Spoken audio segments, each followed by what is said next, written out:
Hello, আসসালামু আলাইকুম। আশা করছি সবাই অনেক অনেক ভালো আছেন। আমিও আলহামদুলিল্লাহ ভালো আছি। আজকে না খুব প্রিয় একটা খাবার রান্না হবে। তো আমি এই খাবারটা অনেক বছর পরে খাবো। তো সেটাই আজকে আপনাদের সঙ্গে শেয়ার করছি। তো দেখেই বোঝা যাচ্ছে জিনিসটা কী। অনেকেই হয়তো চিনতে পারবেন না। এটা হচ্ছে শোল মাছের পোনা। এটা গ্রামে বর্ষাকালে অনেক সময় পাওয়া যায়। এখন কম পাওয়া যায়, একসময় অনেক পাওয়া যেত। তো আমি হচ্ছে এই বছরে যেটা হয়েছে আমার চাচি রান্না দেখে আমার খুব খেতে মন চাইছে যে এইটা আমি খাবো। তো তখন আমি আমার চাচিকে বললাম, তোমরা আমাকে একটু খাওয়াও, তোমরা খালি একা কেন খাবে? তো মা, চাচি, চাচাতো বোন সবাই মিলে বাড়ির পাশ থেকে এটাকে মেরে আমার জন্য পাঠায় দিছে। ভাবা যায়? তো তারপর আমি তো সেই রকম খুশি হয়ে রান্নাবান্না শুরু করে দিয়েছি। অনেকগুলো পেঁয়াজ মরিচ ভেজে তারপর হলো খুব সামান্য পরিমাপে রসুনের পেস্ট দিলাম। আর একটু যেটা দিব, একটু জিরা পেস্ট দিব, আর কিছু কিন্তু দিব না।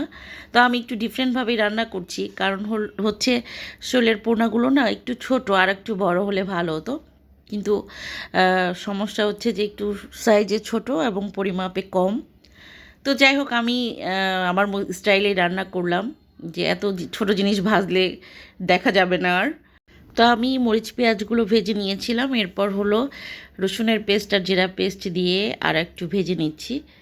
তারপর আমি শোলের পোনাগুলো দিয়ে ভেজে নিয়ে হলুদ লবণ দিয়ে তারপর হচ্ছে একটু পানি দিয়ে দিব। তো এটা মূলত আমারই স্টাইলে রান্না বান্না, আমি যেভাবে মন চাইলো ওইভাবেই রান্না করলাম। আর একটু বেশি হলে ভালো হতো, আমি একটু ডাঁটা দিয়ে রান্না করতে পারতাম।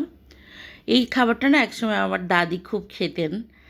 উনি বর্ষাকালে ম্যাক্সিমাম এইগুলোই রান্নাবান্না করতেন। সেই সময় অনেক পাওয়া যেত, এখন আর এটা পাওয়া যায় না সেরকম।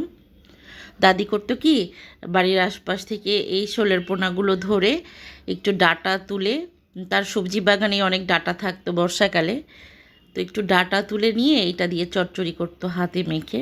তো সেই স্টাইলে অনেক বছর খাই না। তো আমি আমার মতো করে রান্নাবান্না করেই খাচ্ছি। তবে রান্নাটা না খুব মজার হয়েছিল। আমি এত বছর পরে খেলাম, মনে হচ্ছিল যে খুবই মানে অসাধারণ কিছু খেলাম, আর খুব তৃপ্তি করে খেলাম। তো সেই রকম আবেগ, এটা ভাষায় প্রকাশ করা যাবে না। তো এই তো আমি হচ্ছে সব কিছু মিক্সড করে একটু ভেজে নিয়ে এখন একটু পানি দিয়ে দিব। তো তারপর হচ্ছে টানিয়ে নিয়ে রান্নাটা কমপ্লিট করে ফেলবো। রান্না করতে করতে দাদির কথা খুব মনে পড়ে গেল, কারণ এই খাবারটা না আমার দাদিরও খুব প্রিয় খাবার ছিল। তো দাদির কাছ থেকেই মূলত আমরা এগুলো খাবার শিখেছি। বর্ষাকালে বাড়িতে গেলে দাদি এগুলো রান্নাবান্না করে খাওয়াতো।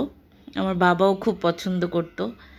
তো এই প্রিয় মানুষ দুইটার প্রিয় খাবার আজকে আমি একাই রান্না করে খাচ্ছি, অথচ মানুষ দুইটা দুনিয়াতে নাই। এটা আসলে খুব কষ্টের। তো যাই হোক, এখানে কিন্তু রান্নাবান্না হয়ে গিয়েছে। একটু তেলটা বেশি হয়ে গিয়েছিল, বাট খাবারের টেস্টটা সেই রকম, এটা বোঝানো যাবে না। আর অনেক বছর পরে যেহেতু খেয়েছি, আমার তো সেই স্বাদ লেগেছে। তো এই ছিল আমার রান্নাবান্না। সবার জন্য অনেক অনেক শুভকামনা। আল্লাহ হাফেজ।